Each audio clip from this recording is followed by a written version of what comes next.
सभी प्रभु प्रेमियों को जय श्री राधे, जय श्री कृष्ण। प्रिय बंधुओं, महंत महेशदा यूट्यूब चैनल में आप सबका हार्दिक स्वागत है। आज मैं आपके लिए माघ मास के कृष्ण पक्ष की जो एकादशी है, छठ तिला एकादशी, उसकी कथा लेकर आया हूँ। तो आइए कथा का श्रवण करते हैं।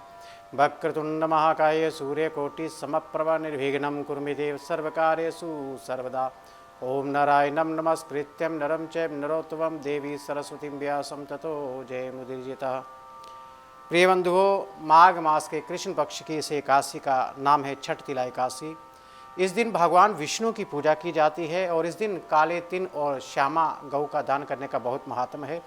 शरीर पर इस दिन तिल के तेल की मालिश करनी चाहिए, तिल जल से स्नान करना चाहिए, तिल जल का जो है पान करना चाहिए और तिलों के पकवान को ही ग्रहण करना चाहिए और तिलों का दान करना चाहिए।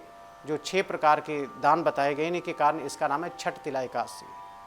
विधि पूर्वक जी व्रत करने वालों को रोगों से मुक्ति मिलती है। एक समय दालव्य ऋषि ने महर्षि पुलस से पूछा कि हमारा मृत्यु लोक में मनुष्य तरह तरह के पाप करते हैं, चोरी करते हैं, ब्रह्म हत्या करते हैं और दूसरों की उन्नति को देखकर ईर्ष्या करते हैं, लेकिन फिर भी वो नरक ना जाकर स्वर्ग जाते हैं।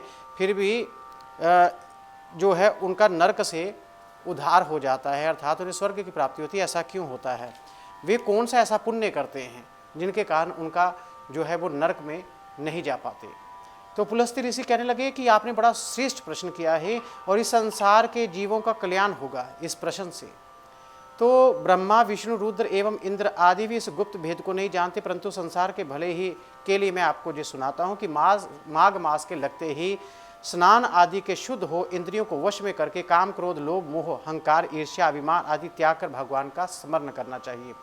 पुष्य नक्षत्र में गोबर, कपास, तिल मिलाकर उसके कंडे जो है उपले बनाने चाहिए और उससे 108 बार जो है वो हवन करके आहुति जो है वह 108 आहुतियाँ डालनी चाहिए भगवान के नाम की। ओम नमो भगवते वासुदेवाय।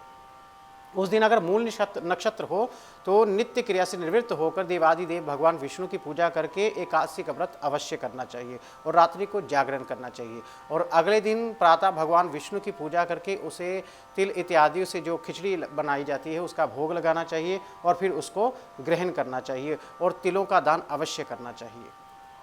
तो जहाँ एक छोटी सी कथा भगवान विष्णु जी कहते हैं कि हे नारद मुनि, मैंने आँखों देखी एक सत्य घटना कहता हूँ, तुम ध्यानपूर्वक सुनो। प्राचीन काल में मृत्यु लोक में एक ब्राह्मणी रहती थी और वह सदैव व्रत किया करती थी।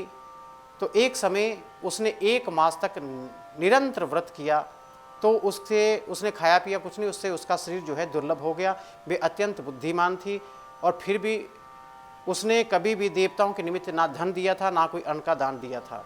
तो इससे मेरे भगवान विष्णु सोच कह रहे हैं कि मेरे मन में ये आया कि इसने सब कुछ तो किया है लेकिन अन्न धन का दान नहीं किया, तो इसे वैकुंठ तो मिलेगा, इसे स्वर्ग तो मिलेगा, लेकिन इसको जी अन्न धन जो है वो नहीं मिल पाएगा। तो भगवान विष्णु कृपया करने के लिए भिखारी का रूप धारण करके उसके द्वार पर गए और कहा, मैया आप हमें कुछ दान दीजिए। तो मैया ने कहा और बोला कुछ नहीं और एक मिट्टी का ढेला लिया और उस ब्राह्मण के कमंडल में डाल दिया। ब्राह्मण लेकर उसे स्वर्ग आ गए। भगवान विष्णु कहते हैं मैं उसको लेकर स्वर्ग आ गया और कुछ समय बीता और उस बुढ़िया ने अपने प्राण जो है वो त्याग दिए और जैसे प्राण त्याग दिए तो वो स्वर्ग में आ गई। तो उसे उस मिट्टी के ढेले के बदले बड़ा सुंदर महल तो मिला, लेकिन उसके महल में कोई अन्न धन नहीं था। तो वे बड़ी परेशान हुई कि भूख में के मारे मैं क्या खाऊं। तो जब वो मेरे पास आई तब मैंने उससे कहा कि देखो तुम तुरंत अपने घर जाओ और इसी समय तुमको देखने के लिए देवियाँ आएंगी, देवलोक से देवियाँ जो है तुम्हारे घर में आएंगी, लेकिन तुम द्वार जो है वो मत खोलना। पहले उनसे छठ तिला एकादशी का महात्म जो है वो सुन लेना और उसके बाद ही द्वार खोलना।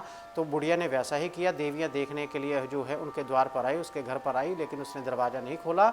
तब ब्राह्मणी भीतर से बोली कि हे देवियों, पहले आप मुझे छठ तिला एकादशी का महात्म सुनाइए, इसका महात्म क्या है। तब उन देवियों ने छठ तिला एकादशी का महात्म सुनाया। उसे जब बुढ़िया ने सुना और द्वार खोला तो द्वार खोलकर वो देवियाँ क्या देखते हैं कि सामने कोई देवी नहीं है, एक बुढ़िया है। लेकिन उस एकादशी के महात्म को सुनने से ही उसे एक दिव्य रूप मिल गया उसी क्षण और उसका जो वो महल था वो अन्न धन से भरपूर हो गया। तो उसके प्रभाव से देव कन्याएं जो हैं वो उनके समान रूपवती हो गई। तो ये छठ तिला एकादशी का महात्म है। कहते हैं एकादशी व्रत, कोई भी व्रत हो वो व्रत संपूर्ण तब होता है जब एकादशी की कथा को श्रवण किया जाए, जब उस व्रत की कथा को श्रवण किया जाए, क्योंकि बिना कथा को श्रवण किए हमें व्रत का केवल 50% जो है वो फल हमको मिलता है, पूरा फल नहीं मिल पाता जब तक हम उसके महात्मा को ना सुनिए। श्री रामचरितमानस की अगर आप कथा सुने तो भगवान राम जो विश्वामित्र जी के साथ में गए और जब अहल्या नारी का उद्धार किया तो उस समय जाकर गंगा में स्नान किया। उन्होंने गंगा से पहले विश्वामित्र जी से महात्म की कथा सुनी।